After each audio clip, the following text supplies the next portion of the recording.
perkenalkan, nama saya Tieslin. Saya berasal dari kelas 10-9.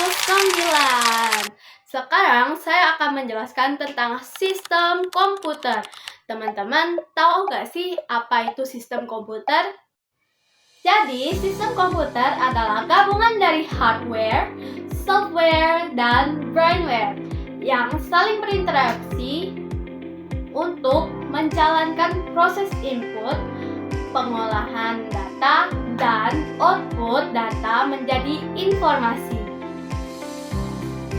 Lalu, sistem komputer terbagi menjadi 3 bagian, yaitu hardware, software, dan brainware.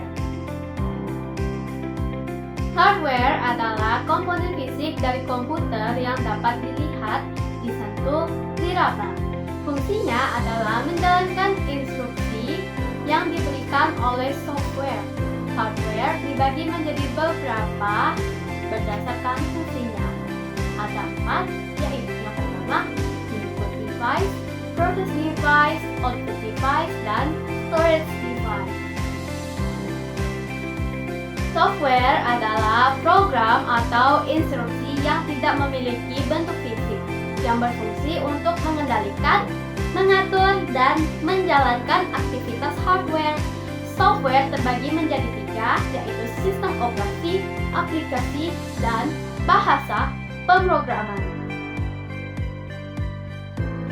Brainware adalah manusia yang mengoperasikan, menggunakan, atau mengelola sistem komputer. Tanpa brainware, hardware, dan software tidak akan memiliki tujuan atau fungsi operasional. Brainware meliputi berbagai peran, ada 5, yaitu operator, programmer, sistem analisis, administrator sistem, dan jaringan komputer. Cara kerja sistem komputer terbagi menjadi 4, yaitu output, processing, output, dan storage. Karena ini panjang, teman-teman semuanya bisa baca sendiri ya. Bercanda teman-teman. Jadi, cara kerja sistem komputer ada 4, yaitu input, processing, output, dan storage. Apa sih input itu? Input adalah penggunaan memasukkan data mentah berbasis teks atau perintah melalui perangkat yang memasukkannya, misalnya keyboard atau mouse. Proses data diubah menjadi sinyal digital atau kode biner. Lalu, yang kedua, processing. Tindakan CPU yang mengelola data dan menjalankan instruksi program yang diambil dari RAM atau memori sementara. Fungsi CPU melakukan perhitungan dan mengatur operasi sistem. Lalu, yang ketiga yaitu output atau keluaran hasil dari pemrosesan yang diubah menjadi informasi yang dapat dipahami.